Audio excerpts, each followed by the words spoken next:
This week in gaming and tech news. With some big GTA 6 leaks. YouTube is also changing how views will be counted. And apparently, to a study, generative AI is being embraced by more gamers. So let's get into it. But first, it may be a little bit cheeky and ask if you like this content. Please like and subscribe, it really helps the channel out. And if you hate me, you can unsubscribe. Okay, this first story is a big one, and it's that GTA 6 has got more leaks. With this time it being gameplay leaked extensively with a lot of mechanics. And I've purposely not really wanted to know what's been leaked. I'm pretty sure the map has been leaked. And there is a lot of potential leaks on social media. A lot of it is just made by AI, but what makes this different is that Take-Two are really going after the content. I can't show any of it, nor that I would want to, as this video would just get taken down.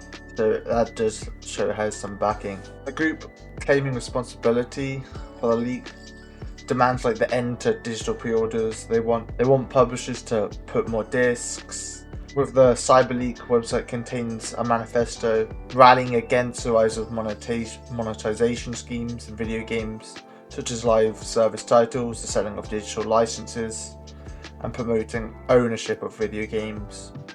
And there's other stuff as well. So it's they're kind of making it they're doing this all positively, but then they are also pushing for donation to cryptocurrencies and saying it wasn't financially incentive, but I don't know. They are raising funds for a secret project. It might just be the manifestos just helping get people behind them, so they're the saviors of gaming.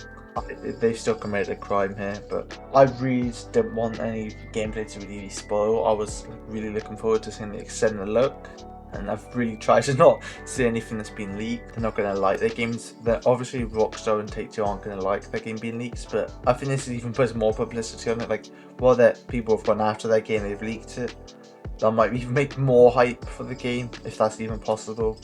And I think definitely with the Netflix, maybe more people watch to see what's actually announced. Because it's been gameplay announced, and we don't even know if on the Netflix trailer there will be gameplay. You will just have to see what's actually shown with this and what's done with it. Yeah. Next is that YouTube is changing how it's going to be counting views. This got implemented to shorts, but now will be added to long form content, where as soon as you click on the video it will count as a view.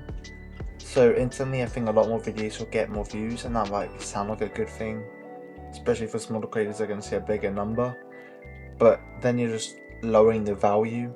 It's like printing more money essentially. They might be good that there's more money, decreasing the value of what that's worth. And for sponsorships, they're going to change. They're probably going to need another metric because views aren't going to matter as much. As at the moment, you have to watch content for quite a couple seconds, and that makes you more likely to carry on watching the video. But maybe you get clickbaited instantly and you go off the video, so your view wouldn't count. But now that view will count. I don't know why they're doing this. They're going to keep the original view counter metric, but it's going to be called engaged views, and that won't be viewable to the public, only the creator of the channel. It's just something else YouTube are doing. What I mentioned last week about them changing the partner program requirements. Now this, I feel like they're trying to combat AI, but then they're also promoting it at the same time, and it's really confusing. But yeah, I feel I don't know. I think they just don't know what to do. But hey, next, report on Polygon. Games are getting more comfortable with AI in games, the study says. Players are becoming increasingly more comfortable with generative AI in video games. With overall 14% they'd become significantly more comfortable with the games industry use of AI. 28% more comfortable, and 44% stayed the same. And 8% said they're less comfortable, with teenagers trending most towards comfort. I think I feel AI being used more makes people more comfortable with it, as cameras adapting to it, and you're like, okay, yeah, they're just going to use it nowadays. And I feel we'll get into that stage where everything's going to be using it.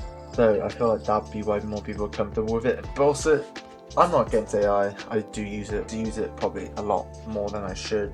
There are definitely, it does hallucinate still a lot, and I don't think we're at the stage where it can do everything for us without human intervention. But yeah, I just thought it'd be interesting. Let me know how you guys are feeling about this in the comments below. Okay, next, time for the quickfire. Okay, OpenAI is updating its research environments monitoring and alignment techniques to avoid other security fiascos. now been breaks its new model Astra, and it's introduced a 2-week pause in reinforcement learning on its latest models intended for deployment.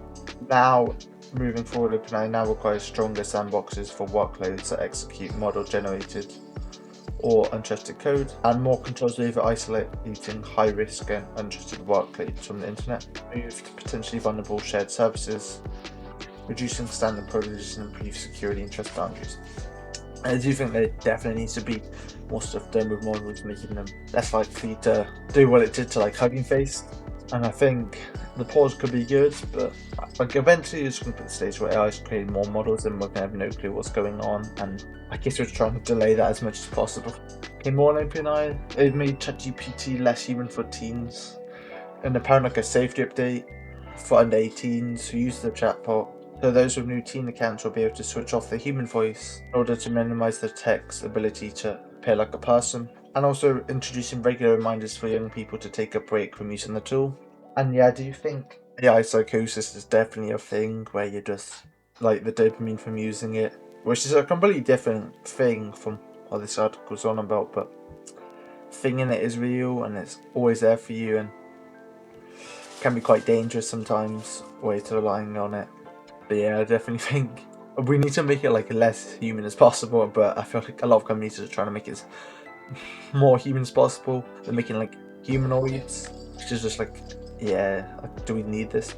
And you also see in like countries like China where they're making their like AI like against the law to be like in romantic relationships. But yeah, I definitely think stuff like that's going to be done in the future, like worldwide, or we might just be too late, because it is really difficult to get rid of someone which is just always screwing with you, making you always feel right.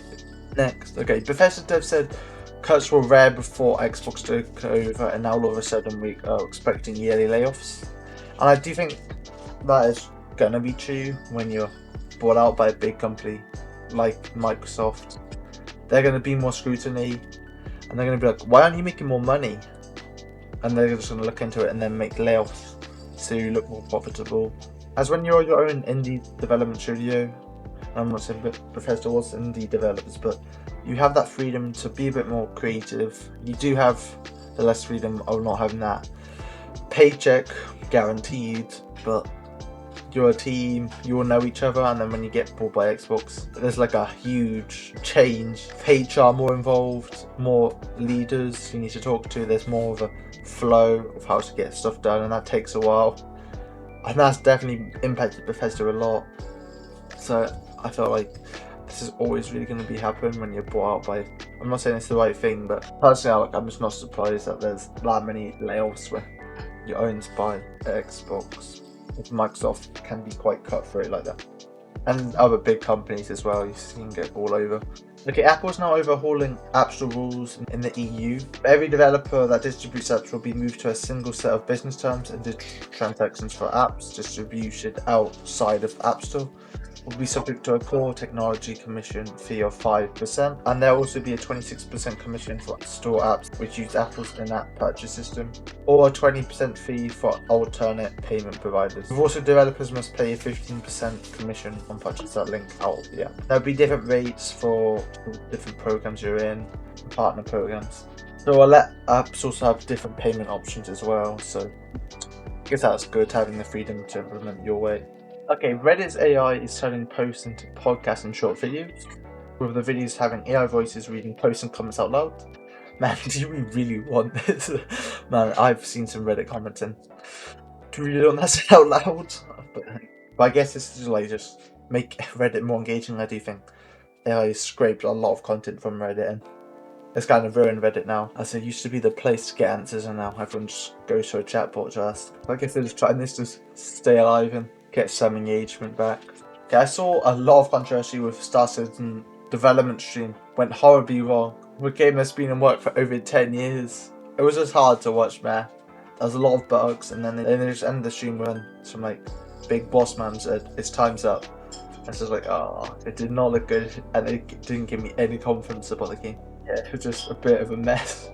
But this game still makes so much money, so I don't really think we can head on it too much when we all wish we had that money. But you know, there's also reports that Sony still hasn't chosen a release date for the PS6 due to the RAM crisis, so the PlayStation 6 could be delayed until 2028, as there was speculation that it could come later in 2027, but I think a lot of companies are not going to want to take the risk of putting a date out there if they can't commit to it. Apparently, I mentioned in the last video that Activision might eventually work on a Halo game, but apparently a Call of Duty studio, Sledgehammer, reportedly worked on a Halo multiplayer prototype before it got cancelled. So a Call of Duty studio actually working on a Halo game, man. I think that will eventually happen. It could work. I do think Halo needs some innovation, but it's to see if it's going to be Call of Duty studio. Also, something that doesn't make sense to me is that Fortnite is going to begin collabing with a game made in Roblox. But Tim Sweeney, the CEO of Epic, he literally called Roblox a force that could grow and eat gaming. I'm like, I thought he didn't like Roblox, and then his game is partnering with it. Well, game on Roblox, so I don't think that works, but they are doing a collaboration with like so many video game IPs, and it is quite cool to see. But and also this also caused a lot of controversy because it was like 99 Nights in the Forest, and people thought it was going to be like a FNAF collab or maybe a Minecraft, and then it turns out to be a Roblox game. That was quite funny to see. And finally, Kingdom Hearts 4 will release in late 2027 as the Steam page is up, and there is a new trailer for it. So yeah, for you Kingdom Hearts fans. So that's this week's gaming and tech news.